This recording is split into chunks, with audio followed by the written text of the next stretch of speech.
የአዲስ አበባ ከተማ ከንቲባ ወይዘሮ አዳነች አቤቤ ከተማ አስተዳደሩ የኑሮ ውድነትን ለማረጋጋት በትኩረት እንደሚሰራ ገልጸዋል። እሳቸው በአጠቃላይ ያሉትን ጉዳይ ቃል በቃል እንነግራችኋለን። አንድ ግለሰብ በከባድ የሰው መግደል ሙከራ ወንጀል ፈጽሞ በሌለበት 10 ዓመት ተፈርዶበት ነበረ። ተከሳሽ ተይዟል። ምንድነው የፈጸመው ወንጀል ሚለውን ሰማላችሁ። መርካቶ አካባቢ የተፈጠረው ምንድነው? የፕላስቲክ ቀረጢት የሚያሰራጩ 41 የጅምላ አከፋፋዮች ተጠያቂ ተደርገዋል። ጉዳዩን በጥልቀት እንነግራችኋለን። የዶላር አማካይ ዋጋ 158 ብር ደርሷል። ከባለፈው ጋር ሲነጻጸር በ98 ሳንቲም ዝቅ ማለቱ ነው የምንነግራችሁ ጉዳይ ነው። ለኮሪደር ልማት የተዘረጋ የኤሌክትሪክ ገመድ ሲሰርቅ እጅ ከፍንጅ የተያዘው ወጣትንም የምትሰሙት ነው። በደቡብ ኢትዮጵያ በደረሰ የትራፊክ አደጋ ዛሬም የሰዎች ሕይወት ተቀጥፏል። አሽከርካሪዎች ጥንቃቄ አድርጋችሁ እንድታሽከረከሩ መልእክት ተላልፏል። እንደምንውላችኋል። አሃዱ ኒውስ ኤንድ ፖለቲክስ የናንተው የመረጃ ቤታችሁ ነው። ከዚህ በመቀጠል ለጥቂት ደቂቃዎች ከናንተ ጋር ቆይታ አደርጋለሁ። ዜናዎቹን አዘጋጅቼ የማቀርበው ደግሞ ናርዶስ አለማየሁ ነኝ። ላይክ፣ ሼር፣ ሰብስክራይብ በማድረግ ደግሞ ዜናዎቻችን ለሌሎች ሰዎች እንዲደርስ የድርሻችሁን ተወጡ ነው የምለው። በቀጥታ ወደ መረጃዎች እናልፋለን። ነገር ግን አዳዲስ የምትገቡ ቤተሰቦቻችን ሰብስክራይብ በማድረግ ዜናውን ጀምሩ።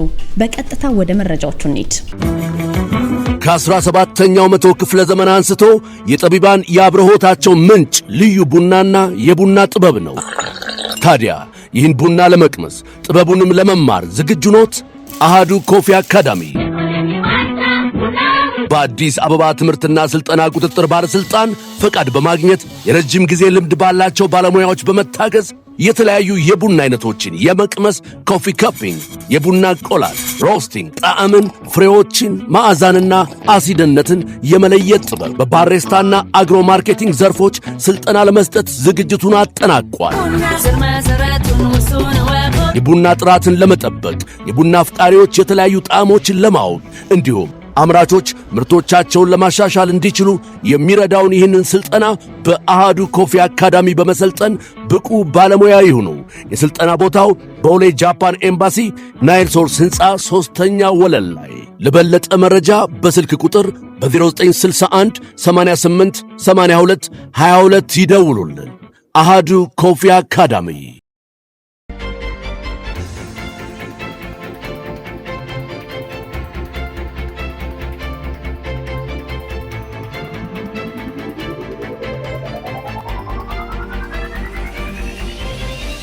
ከንቲባ አዳነች አቤቤ ከተማ አስተዳደሩ የኑሮ ውድነትን ለማረጋጋት የንግድ ስርዓቱንም ለመግራት ህገወጥ የዋጋ ጭማሪን ለመቆጣጠር በትኩረት ይሰራል ብለዋል። በሚቀጥሉት 90 ቀናት በአዲስ አበባ የኑሮ ውድነትን ማረጋጋት የንግድ ስርዓቱን የመግራትና ህገወጥ የዋጋ ጭማሪን በተለይ የመቆጣጠር ስራ በትኩረት ይከናወናል ሲሉ ነው የተናገሩት። ወይዘሮ አዳነች አቤቤ ከተማ አስተዳደሩ በቀጣዮቹ 90 ቀናት ውስጥ በ3 ወር ውስጥ መሪ እቅድ ላይ ያተኮረ የውይይት መድረክም አካሂዷል፣ ወደ ተግባርም አስገብቷል ማለት ነው። የአዲስ አበባ ከተማ ከንቲባ ወይዘሮ አዳነች በድህረ ምርጫ በፍጥነት ፊታችን ወደ ስራ በመመለስ ፈጣን ውጤቶችን ማስመዝገብ፣ ተከታታይ አዳዲስ ነገሮችን መተግበር፣ ህብረተሰቡንም ለሚያነሳው ጥያቄ ምላሽ ለመስጠት በላቀ ትጋትና ያለ ረፍት መፈጸም የሚያስችል እቅድ ይዘን በልዩ ትኩረት የምንፈጽም ይሆናል ነው ያሉት። የ90 ቀናቱ እቅድ በምርጫ ቀስቀሳ ወቅት የተለያዩ በህዝብ የተነሱ የመልካም አስተዳደርና የአገልግሎት አሰጣጥ ችግሮችን በፍጥነት ለመፍታት ተጨባጭ ውጤት ለማስመዝገብም ታስቦ የተዘጋጀ መሆኑን ነው እሳቸው የገለጹት። በከተማዋ ቀዳሚ ትኩረት ከተሰጣቸው ጉዳዮች መካከል የኑሮ ውድነትን ማረጋጋት ነው።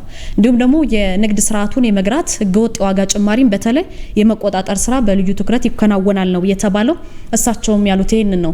የግብይት ሰንሰለቱን ለማዘመንና ምርቶችን በቀላሉ ለነዋሪው ተደራሽ ለማድረግ በየክፍለ ከተማው የሚገነቡ ዘመናዊ የገበያ ማዕከላትን ግንባታ ማፋጠን፣ ለአገልግሎት ማብቃት የእቅዱ አንድ አካል ነው። ከዚህ ጋር ተያይዞ ግን የስራ እድል ፈጠራን ማሳደግ ደግሞ ለአነስተኛ መካከለኛ ኢንተርፕራይዞችም የማምረቻ ሼዶችን ማብዛት፣ የወጣቶችና ሴቶችን ተጠቃሚ የሚሆኑበትን ጉዳይ ማረጋገጥ እንዲሁም ደግሞ በሀገር አቀፍ ደረጃ ጭምር የተጀመረውን የኢትዮጵያ ታምርት ንቅናቄ በአዲስ ቅኝትና አቅም የመምራት ስራም ሌላኛው አበይት ተግባር ነው የተባለው። የኑሮ ውድነትን በተመለከተ የኑሮ ውድነትን ለማረጋጋት በከተማዋ በተገነቡ ሁለገብ የገበያ ማዕከላት በተለይ በቀዳሜና እሁድ ወይም ደግሞ ሰንዴ ማርኬት የምንላቸው የግብርናና ኢንዱስትሪ ምርቶችን ለከተማዋ ነዋሪዎች ተደራሽ የማድረግ ስራ እየተከናወነ እንደሚገኝም ነው እሳቸው የገለጹት። የገለጹት። በዚህም አስተዳደሩ ነዋሪው ምርቶችን ከመደበኛው ገበያ ወይም የትኛውም ሱቅ ከምንገዛው ገበያ እስከ 20% የዋጋ ቅናሽ እንዲያገኝ በማስቻል የዋጋ ማረጋጋት ወይም መቀነስ ሚናውን እየተወጣ ነው። የምርት አቅርቦትን ማሻሻልና ተደራሽነት ላይ ማረጋገጥ ላይ ደግሞ ከተማ አስተዳደሩ በትኩረት እየሰራ ነው የሚገኘው ነው የተባለው። የግብይት ስርዓቱንም ጤናማ ለማድረግ ህገወጥ ነጋዴዎችን በተለይ ወደ ህጋዊ መስመር ማምጣትም የ90 ቀናቱ ክንውን አንዱ አካል ነው። ለነዚህ ተግባራት ማስፈጸሚያ የሚሆን የገቢ አሰባሰብ ስርዓትን ከማጠናከር ባለፈ ደግሞ የ2018 በጀት ዓመትን በስኬት በማጠቃለል የ2019 በጀት ዓመት መጪውን አዲስ ዓመት እቅዱን ዝግጅቱን በልዩ ክትትልና ድጋፍ እንደሚከናወን እንዲሁም በትኩረት እንደሚሰራም ከንቲባዋ ጠቁመዋል። ከባድ የሰው መግደል ሙከራ ወንጀል ፈጽሞ እሱ በሌለበት 10 ዓመት እስራት የተፈረደበት ተከሳሽ ተይዟል። ተከሳሹ የምትመለከቱት ግለሰብ ነው። እንግዳ ወርቅ አበበ ይባላል። ወንጀሉን የፈጸመው ጥቅምት 20 ከምሽቱ 3 ሰዓት ተኩል ገደማ ነው። በየካ ክፍለ ከተማ ወረዳ 11 አካባቢ ሰላም ዳቦ ቤት እየተባለ የሚጠራ ቦታ ላይ ነው ይህ ጉዳይ የተፈጸመው። ተከሳሹ ምንድነው ያደረገው? የግል ተበዳይ መስፍን እሸቱን የምትመለከቱትን ጉዳት የደረሰበትን ሰው በምሽት ከስራ ወደ ቤቱ ሀገር ሰላም ብሎ እየተመለሰ ነው መንገድ ላይ በማስቆም በተለያዩ የሰውነት ክፍሉ ላይ እንደምትመለከቱት በስለት ደጋግሞ እየወጋው ከዛም ጉዳት ያደረሰበት የግል ተበዳይ ራሱን ስቶ ከወደቀ በኋላ ተከሳሹ ለጊዜውም ቢሆን ከአካባቢው ተሰውሮ ነበረ። ይሄ ልጅ ግን በስለት ከተወጋ በኋላ ወዲያው ነው ፌንት ወይም ደግሞ ራሱን የሳተው። የአካባቢው ህብረተሰብና ፖሊስ ይህንን ግለሰብ አግኝተው ወደ ሕክምና ወሰዱት። ፖሊስም ምርመራውን ጀመረ። ክትትልም አድርጎ ተጠርጣሪውን በአጭር ጊዜ ውስጥ በቁጥጥር ስር ሊያውለው መቻሉን የየካ ክፍለ ከተማ ፖሊስ መምሪያ ያወጣው መረጃ ያሳያል። ፖሊስ ዋና መምሪያው በተከሳሹ ላይ የሰውም የሕክምና ማስረጃ አሰባስቦ መዝገቡን ለአቃቢ ሕግ አስረከበ። በዚህ እንግዲህ በስለት በወጋው ግለሰብ ላይ አቃቢ ሕግ ክስ መስርቶበት ጉዳዩን በፍርድ ቤት እየተከታተለ ባለበት በቀጠሮ ቀን ሳይገኝ ነው የቀረው። የተከሳሽ እንግዳ ወርቅ አበበን የፍርድ ሂደት የተመለከተው በፌዴራል ከፍተኛው ፍርድ ቤት ቦሌ ምድብ 4ኛ ወንጀል ችሎት ነው። ይሄ ችሎት በሌለበት በ10 ዓመት ጽኑ እስራት እንዲቀጣ ወስኖበታል። ፍርድ ቤቱ እንግዲህ ፖሊስ ተከሳሹን ይዞ ለሚመለከተው የፍትህ አካል እንዲያስረክብ በሰጠው ትዕዛዝ መሰረት የክፍለ ከተማው ፖሊስ ዋና መምሪያ እንግዲህ የተሞላበት ከፍተኛ ክትትልና ፍለጋ በማድረግ ግንቦት 20 በክፍለ ከተማው ወረዳ 12 ወይም መሳለሚያ እየተባለ የሚጠራ ቦታ ላይ ከተደበቀበት ነው የያዘው። ፖሊስ ከያዘው በኋላ ደግሞ ለማረሚያ ቤት አስረክቦታል። ይህን ግለሰብ በወንጀል ተጠርጥረው በአቃቢ ሕግ የተከሰሱ ሰዎች ከህግ መሸሽ እንደማይቻል አውቀው በፍርድ ቤት ቀጠሯቸው ቀን ተገኝተው የቅጣት ማቅለያ በማቅረብ መከራከርና ለህግ ተገዢ መሆን ነው ያለባቸው ብሏል ፖሊስ። በዚህ መሰረት ይሄ ግለሰብ በ10 ዓመት ጽኑ እስራት ሊቀጣ ችሏል። መርካቶ አካባቢ ምንድነው የተፈጠረው? መርካቶ ላይ የፕላስቲክ ከረጢት የሚያሰራጩ 41 የጅምላ አከፋፋዮች ተጠያቂ ተደርገዋል። በአዲስ አበባ ከተማ እንግዲህ ትልቁ የንግድ ማዕከል ነው ተብሎ የሚጠራው መርካቶ ሲኒማ ራስ አካባቢ ላይ ወደ ተለያዩ የሀገሪቱ ክፍሎች የተከለከሉ የፕላስቲክ ከረጢቶችን ሲያሰራጩ በነበሩ 41 የጅምላ አከፋፋይ የንግድ ድርጅቶች ላይ ጠንካራ ህጋዊ እርምጃ ነው የተወሰደባቸው። ለምን የሚለውን እንንገራችሁ። ይሄ በድንገተኛ ፍተሻ የተከናወነ የተቀናጀ የክትትልና ቁጥጥር ዘመቻ ነው የተመራው። በአዲስ አበባ ከተማ አካባቢ ጥበቃ ባለስልጣን፣ በአዲስ አበባ ደንብ ማስከበር ባለስልጣን፣ በአዲስ አበባ ፖሊስ በጋራ ባደረጉት ጥረት ነው ይሄ እርምጃ የተወሰደው። የከተማዋን ስነ ምህዳር ለመጠበቅ የብክለት ምንጩን ለመቀነስ የተወሰደው ይሄ እርምጃ መነሻ ያደረገው ባለስልጣኑ እንደተከለከሉ የሚታወቁ የፕላስቲክ ከረጢቶች አሉ። የነዚህን የፕላስቲክ ከረጢት አጠቃቀምን ለመገደብ በቅርቡ የወጣ አዋጅ አለ። በዚህ የአዋጅ ቁጥር 1383/2017 ድንጋጌ መሰረት ነው እርምጃ የተወሰደባቸው። ድርጅቶቹ ክልከላ የተጣለባቸውን ወይም ደግሞ ሰው እንዳይጠቀምባቸው የተከለከሉ ለአካባቢ ብክለት በጣም አስተዋጽኦ ያበረክታሉ ተብለው የተከለከሉ የፕላስቲክ ከረጢቶችን በስፋት ሲያከፋፍሉ የተገኙ መሆናቸውን የቁጥጥር ቡድኑ አሳውቋል ማለት ነው። ይሁን እንጂ ባለስልጣን መስሪያ ቤቶቹ በቁጥጥር ስራው ወቅት አስተዳደራዊና ህጋዊ እርምጃ ከመውሰድ ጎን ለጎን ደግሞ ሰፊ የግንዛቤ መፍጠር ስራዎችንም አከናውነዋል። በዚህ መሰረት በአካባቢው ለሚገኙ ከመቶ በላይ አገልግሎት ሰጪ ድርጅቶችና ለተለያዩ ተቋማት ስለ አዋጁ ዋና ዓላማ፣ ስለ ፕላስቲክ ከረጢት ጎጂነት ሰፊ ትምህርት ተሰጥቷል ነው የተባለው። በመጨረሻ መላው የንግዱ ማህበረሰብና ህብረተሰቡ ህዝቡ ከአዋጁ ጎን በመቆም ለአካባቢ ተስማሚ የሆኑ አማራጭ የመገበያ ቁሶች እንዲጠቀሙ ጥሪ ቀርቧል። ባለስልጣኑ ባሳሰበው መሰረት እንግዲህ በቀጣይም በአምራቾች በጅምላና ችርቻሮ አከፋፋዮች እንዲሁም ደግሞ ህጉን ጥሰው በሚገኙ ማናቸውም ግለሰቦች ላይ ደረጃ በደረጃ የሚወሰደው የህግ ማስከበርና የማስተካከያ እርምጃ ተጠናክሮ ይቀጥላል። በመርካቶም የተፈጠረው ይሄ ነው። 41 የንግድ ድርጅቶች ተጠያቂ ሊደረጉ ችለዋል። የዶላር ዋጋ እንደቀነሰ እየተነገረ ነው። የዶላር አማካይ ዋጋ 158 ብር ደርሷል። ከባለፈው ጋር ሲነጻጸር እንግዲህ በ98 ዝቅ ማለቱ ነው። በዚህ ዶላር እየቀነሰ መጥቷል ነው የተባለው። ብሔራዊ ባንክ ባካሄደው ውጭ ምንዛሬ ጨረታ 100 ሚሊዮን ዶላር አቅርቧል። ትላንትና ባካሄደው ቁጥር 23 ልዩ ውጭ ምንዛሬ ጨረታ የአንድ የአሜሪካ ዶላር የክብደት አማካይ ዋጋ 158 ብር መድረሱን ይፋ አድርጓል። ባንኩ ይፋ ያደረገው መግለጫ ምንድነው የሚለው?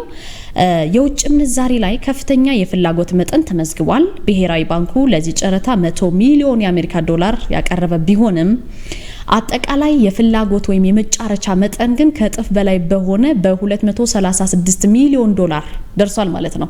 ስለዚህ በጨረታው ላይ በአጠቃላይ 16 ባንኮች ተሳትፈዋል። ከነዚህ ውስጥ 8ቱ ባንኮች ጨረታውን አሸንፈው የቀረበውን የውጭ ምንዛሬ መጋራት ችለዋል ማለት ነው።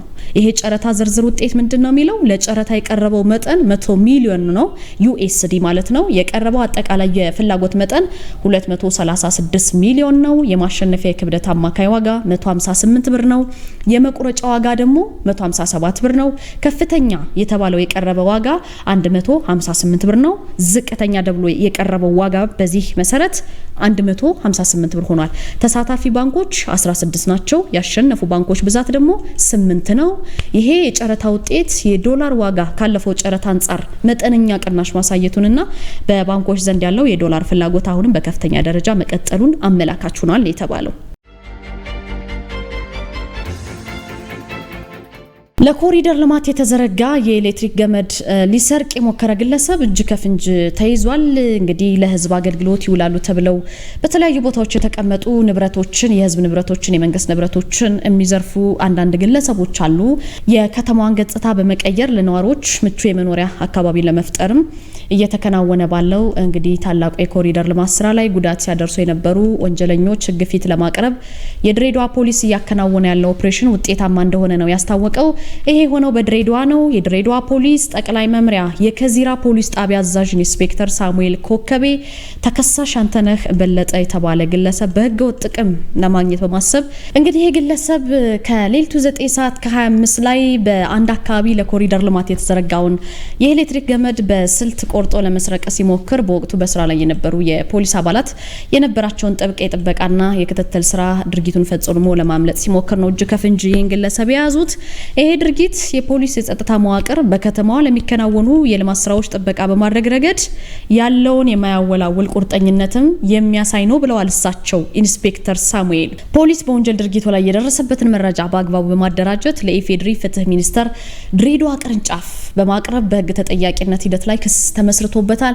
የተመሰረተውን የክስ መዝገብ የተመለከተው የፌዴራል መጀመሪያ ደረጃ ፍርድ ቤት ድሬዳዋ ቅርንጫፍ ሰኔ 8 ትላንትና በዋለው ችሎት ተከሳሽ አንተነህ ወይም ደግሞ ለኮሪደር የተዘረጉ ንብረቶችን ለመስረቅ ሲሞክር እጅ ከፍንጅ የተያዘው ግለሰብ ላቀረበው የወንጀል ድርጊት ለሌሎች አጥፊዎች ትምህርት በሚሰጥና በሚያስተምር መልኩ የ5 ዓመት ጽኑ እስራት እንደተቀጣ ሰምተናል። የዚህ ፍርድ መተላለፍ የህግ የበላይነትን ለማስከበር የህዝብ ንብረት የሆኑ መሰረተ ልማት አውታሮችን ከአጥፊዎች ለመከላከል ፖሊስ እየሰራ ላለው ስራም ትልቅ ማሳያ መሆኑን ተናግረዋል። ኢንስፔክተር ሳሙኤል እንግዲህ አክለው የልማት ስራዎችን ማጥቃት የህዝብን ጥቅም ማጥቃት ነው።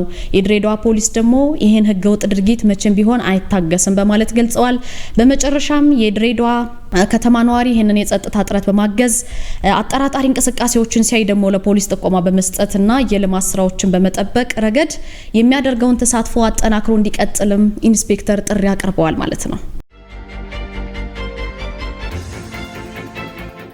ወደ መጨረሻው ዜና ሳልፍ ዛሬም የትራፊክ አደጋ ደርሷል። በደቡብ ኢትዮጵያ በደረሰ የትራፊክ አደጋ ሰዎች ህይወታቸው አልፏል። ገሳ መስመር ላይ በተከሰተ ከባድ የትራፊክ አደጋ የአራት ሰዎች ህይወት ወዲያውኑ ማለፉን የገሳ ከተማ አስተዳደር ፖሊስ ገልጿል።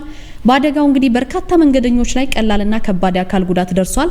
በነገራችን ላይ በየጊዜው ምናልባትም ለእናንተ በሰዓቱ ዜናውን ተከታትለን ላናደርስ እንችላለን እንጂ ብዙ አደጋዎች ይከሰታሉ በዓለም ላይ በየቀኑ በርካታ የትራፊክ አደጋዎች ይከሰታሉና ውድ ቤተሰቦቻችን አሽከርካሪዎች ጥንቃቄ አድርጋችሁ በዝግታ እንድታሽከረክሩ ህጎችን በማክበር እንድታሽከረክሩ መልእክት እናስተላልፋለን። የበርካታ ዜጎችን ህይወትም እየቀጠፈ የሚገኘው የትራፊክ አደጋ ስለሆነ በዚህ መሰረት የገሳ ከተማ አስተዳደር ፖሊስ የትራፊክ አደጋን መከላከል ቁጥጥር የስራ ሂደት አስተባባሪ ዋና ኢንስፔክተር የሆኑት አረጋ ሰፋ ለክልሉ ፖሊስ ኮሚሽን ህዝብ ግንኙነት እንደተናገሩት ከሆነ አደጋው እንዴት ነው የደረሰው ሚለውን አደጋው የደረሰው ከወላይታ ሶዶ ተነስቶ ወደ ገሳ በመጓዝ ላይ በነበረ የህዝብ ማመላለሻ ተሽከርካሪ ላይ ነው። ይሄ እንግዲህ ተሽከርካሪ በትላንትናው ዕለት ምሽት 12 ሰዓት አካባቢ ላይ ዛሮ የሚባል ቁልቁለት ኤልፋ ተብሎ የሚጠራ አስቸጋሪ ቦታ ላይ ነው ቁጥጥር አጥቶ የተገለበጠው። በአደጋው ሳቢያ 4 ተጓዦች ህይወት በቅጽበት አልፏል። የተጎጂዎች ቁጥር ከተጠቀሰው በላይ ሊጨምር እንደሚችል ስጋት አለ ብለዋል። እሳቸው አደጋ የተከሰተበት ይሄ ስፍራ ከዚህ ቀደም በጣም በተደጋጋሚ በእንደዚህ አይነት የትራፊክ አደጋዎች የሚስተናገዱበት አደገኛ የሚባል ቀጠና ነው። በአሁኑ ሰዓትም የትራፊክ ፖሊስ አባላት በአደጋው የደረሰውን የንብረት ውድመት መጠንና የአደጋውን መንስኤ በዝርዝር ለማጣራት በስፍራው ምርመራ እያካሄዱ ነው። ይሄን ዜና ለእናንተ እስከምንነግራችሁ ድረስ ነገር ግን ዜናውን እስካጠናከርንበት ሰዓት ድረስ ግን 4 ሰዎች ህይወታቸው አልፈዋል። ሁሌም ቢሆን በጥንቃቄ እናሽከርክር። ከኔ ጋር የነበረን ጊዜ ይሄን ይመስል ነበረ። ከአሃዱ ሬዲዮ ደግሞ ሌሎች መረጃዎች ባልደረቦቼ ይነግሯችኋል። አብራችሁኝ ስለሆናችሁ አመሰግናለሁ። አዳዲስ ቤተሰቦቻችን ሰብስክራይብ እንድታደርጉ ጋብዛችኋለሁ። ነባር ቤተሰቦቻችን ደግሞ አብራችሁን ስለምትሆኑ ከልብ አድርገን እናመሰግናለን። እዚህ ድረስም ስለተከታተላችሁን ከልብ አድርጌ ነው ማመሰግነው። በአሃዱ ኒውስ ኤንድ ፖለቲክስ ከሰኞ እስከ ዓርብ ድረስ ያለ መታከት መረጃዎችን መርጠን ብቻ እናንተን ይመጥናሉ የምንላቸውን ፒክ አድርገን እናደርሳችኋለን። ናርዶስ አለማየሁ ነበርኩኝ። በያላችሁበት ደስ የሚል ምሽት እመኝላችኋለሁ። ሰላም ለእናንተ የሆኑ ውድ ቤተሰቦቻችን እንደምንስ ቆያችሁ? ይህ አሃዱ ሬዲዮ 94.3 ነው። ዓለም ስራ ዘውዱ የቴክኒክ አጋሪ ነች። ክብሮም ወርቁ ልሳኑን እየመራው ነው። አሁን አንኳር ዘገባዎቹን አቀርባለሁ። የሀገራዊ ምክክር ኮሚሽን ጠቅላላ ጉባኤ ሀገርን በውይይት የሚያሻግር እንደሚሆን እንጠብቃለን ሲሉ 2 ፓርቲዎች ገለጹ። በሀገራዊ ምክክር ኮሚሽኑ የተሳተፉ የአማራ ብሔራዊ ንቅናቄና የዲሞክራሲያዊ ስምረት ፓርቲዎች በምክክር ሂደቱ በኢትዮጵያ የተከሰቱ ችግሮችን የሚፈታ ሐሳብ መቅረቡንና ሀገር የምታሸንፍበት ምክክር ሂደት ይሆናል ሲሉ ለአሃዱ ተናግረዋል።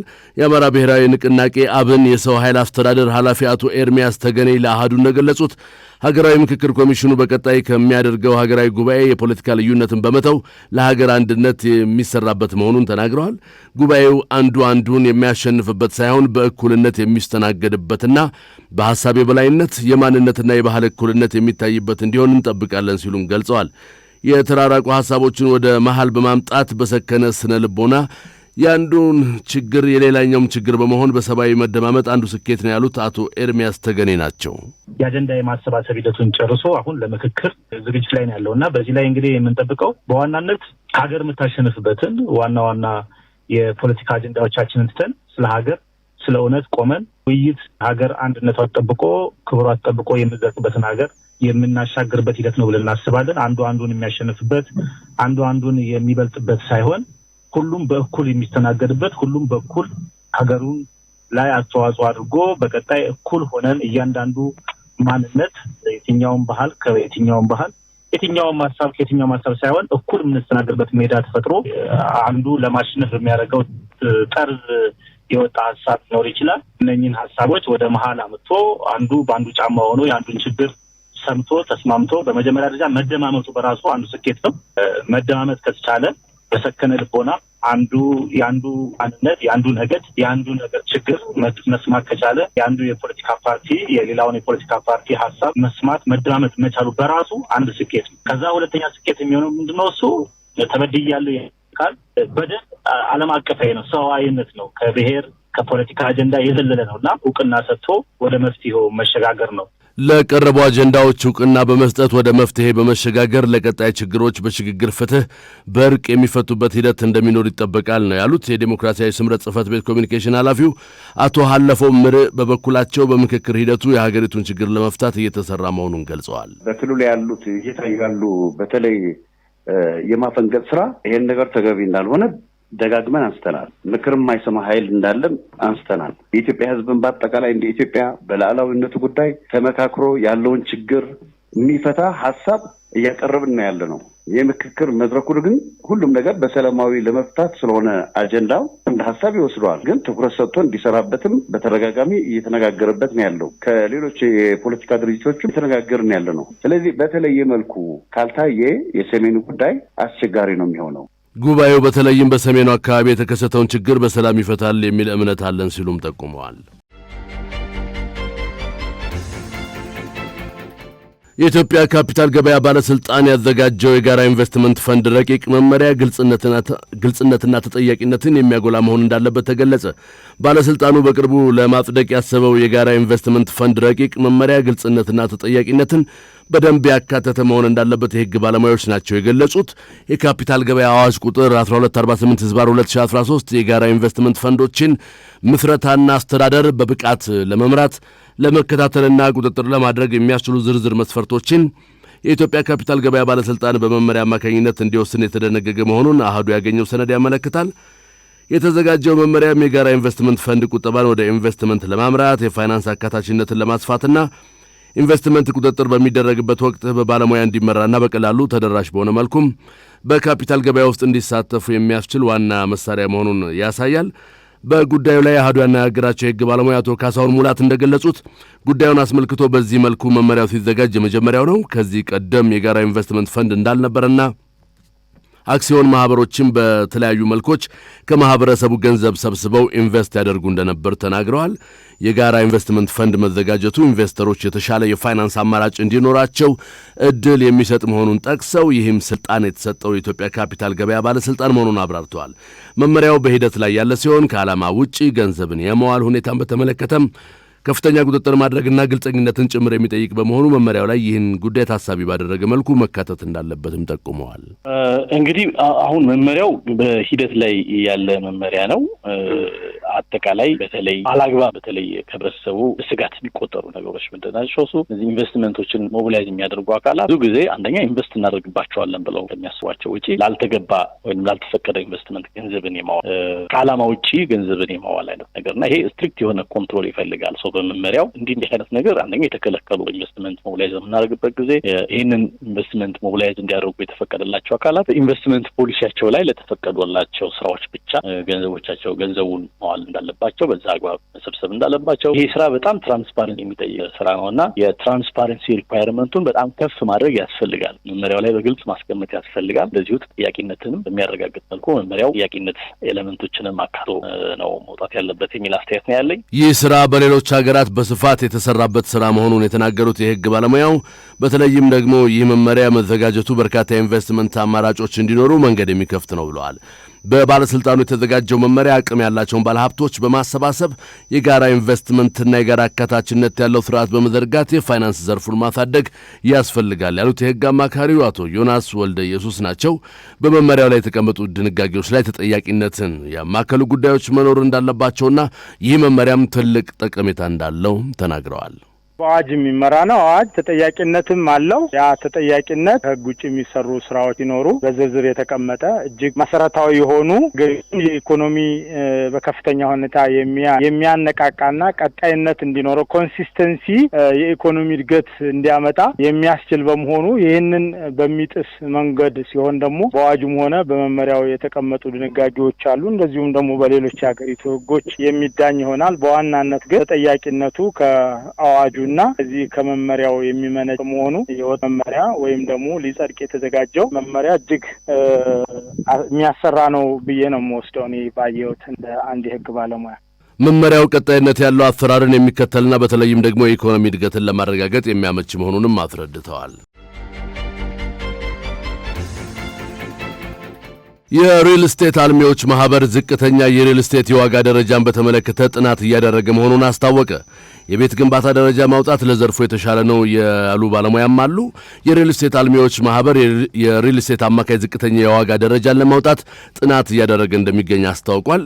የማህበሩ አባላት የሚጠቀሙበት ደረጃ መኖሩን የገለጹት የማህበሩ ጸሐፊ ኢንጂነር ዝናቡ ተበጄ አሁን ላይ ግብይትን ከማዘመን ባሻገር ተግባራዊ ስራን ማዘመን አስፈላጊ ነው ብለዋል። ገዢዎች የሚገዙበትን መስፈርት ግልጽ ማድረግ ማለት የግንባታ ፈቃድ፣ የመጀመሪያ ክፍያና ሌሎች በእውቀት ላይ የተመሰረቱ ውሳኔዎች እንዲኖሩ ለማገዝ ጥናቱ መጀመሩን ጠቅሰዋል። በጥናቱ ዝቅተኛ የመሸጫ ዋጋ ሲቀመጥ ፍትሃዊ ነው ወይ፣ መስራት ያስችላል ወይ የሚለውንና ከአጠቃላይ ወጪዎች ጋር ተመጣጣኝ መሆኑን ለገዢውም ለአልሚውም ለማሳየት መሆኑን ኢንጂነር ዝናቡ ተናግረዋል።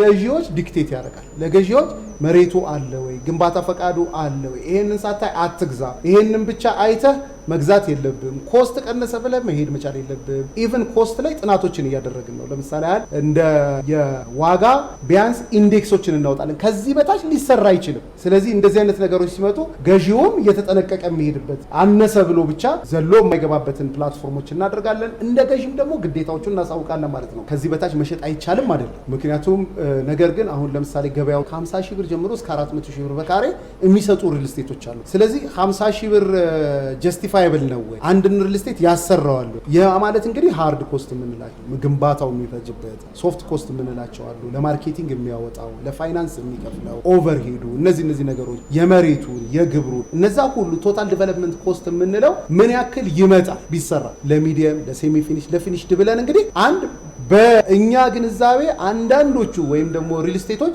የሚሸጡት ፒር ኢንፍሉዌንስ ነው እንትና በ80 ሺህ ብር ወይ በ100 ሺህ ብር ስለሸጠ ነው የሚለው ጋፕ ሊሆን ስለሚችል ምን ላይ መስራት መቻል አለበት? እውቀት ላይ፣ ዳታቤዛችን። ኢንጂነር ዝናቡ አንዳንድ ማስታወቂያዎች ከእውነት የራቁ ሆነው ይቀርባሉ ሲሉትም ተናግረዋል። ገዢዎች ያላቸውን ግንዛቤ ለማሳደግ መሰረታዊ መረጃዎችን ለማቅረብ ማህበሩ እየሰራ እንደሚገኝም ጠቁመዋል። የሪል ስቴት መሸጫ ዝቅተኛ ዋጋን ለማስቀመጥ አይቻልም የሚሉት ደግሞ የፋይናንስና ኢንቨስትመንት አማካሪው ከፈለኝ ኃይሉ ናቸው። በአንጻሩ የቤት ደረጃዎችን ማስቀመጥ የተሻለ መሆኑን ያነሳሉ። አንድ የሪል ስቴት አልሚ እንደ ድርጅቱ የሥራ ፍልስፍና የግብዓት አጠቃቀምና የካፒታል ምንጭ የመሸጫ ዋጋው ከፍተኛ አሊያም ዝቅተኛ እንዲሆን ሊያደርግ የሚችል ነው ብለዋል። የኮንስትራክሽን፣ የግንባታ፣ የሰው ኃይልና የቴክኖሎጂ አጠቃቀም ልዩነቶችንም በምሳሌነት ጠቅሰዋል።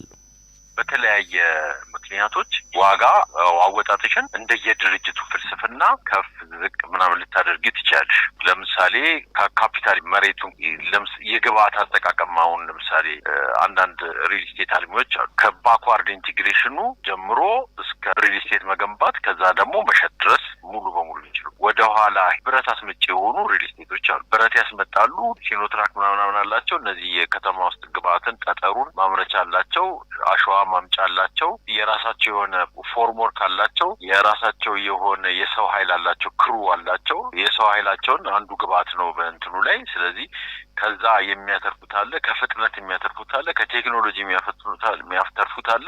ለምሳሌ ኬሚካል ከመጠቀምና ካለመጠቀም የሚያተርፉት አለ፣ ከፍጥነት የሚያተርፉ አለ፣ ከስታንዳርድ የሚያተርፉት አለ። ስለዚህ እነዚህን ሁሉ ታሳቢ አድርጋ ዋጋ አንዱ መወዳደሪያ ነው። ለግንባታው መዋል ያለባቸው ግብአቶች፣ የሽያጭ ቅደም ተከተልና የገንዘብ እንቅስቃሴዎችን በተመለከተ ግልጽ መረጃዎችን ማስተላለፍ በእውቀት ላይ የተመሰረተ ግብይት እንዲኖር ያግዛል ብለዋል። በኮንጎ ዴሞክራሲያዊ ሪፐብሊክ የተከሰተው የኢቦላ ወረርሽኝ በታሪክ አስከፊው ሊሆን እንደሚችል ተገልጿል። የአፍሪካ የበሽታዎች መከላከያና መቆጣጠሪያ ተቋም ሲዲሲ ባወጣው መግለጫ በኮንጎ ዴሞክራሲያዊ ሪፐብሊክ የተቀሰቀሰው የኢቦላ ወረርሽኝ በታሪክ አስከፊው ሊሆን ይችላል ሲል ነው ያስጠነቀቀው። በሀገሪቱ በበሽታው የተያዙ ሰዎች ቁጥር 837 ሲደርስ 196 ሰዎችም ሞተዋል። የአፍሪካ የበሽታዎች መከላከያና መቆጣጠሪያ ማዕከል በማብራሪያው ሲቀጥልም የኢቦላ ወረርሽኝ ቶሎ የማይገታ ከሆነ በምዕራብ አፍሪካና በምስራቃዊ ዴሞክራሲያዊ ሪፐብሊክ ኮንጎ በአስከፊነቱ አቻ የሌለው ይሆናል ነው ያለው። በአፍሪካ እስካሁን በዚሁ ገዳይ በሽታ ሕይወታቸውን ያጡ ሰዎች በአጠቃላይ ከ11 ሺህ በላይ መሆናቸውን የአልጀዚራ ዘገባ ያብራራል። የተባበሩት አረብ ኤምሬትስና የኢራቅ አምባሳደሮች በሀገራቱ የሁለትዮሽ ግንኙነት ዙሪያ ተወያይተዋል። የሁለቱ ሀገራት አምባሳደሮች ተገናኝተው የመከሩት በግብጽ ካይሮ ሲሆን የውይይታቸው ዋና ጭብጥም በሁለቱ ሀገራት መካከል ያለው ግንኙነት የሚጠናከርበት መንገድ ዙሪያ ነው። አምባሳደሮቹ በሀገራቱ የምጣኔ ሀብት፣ የፖለቲካና የጋራ ልማት ጉዳዮች በጥልቀት መምከራቸው ነው የተዘገበው። በአቡዳቢና በባግዳድ መካከል ግንኙነቱ እያደገና እየሰፋ መምጣቱንም ነው የሁለቱ ሀገራት አምባሳደሮች በካይሮ በነበራቸው ውይይት የገመገሙት። ዘገባው የቮይስ ኦፍ ኤምሬትስ ነው።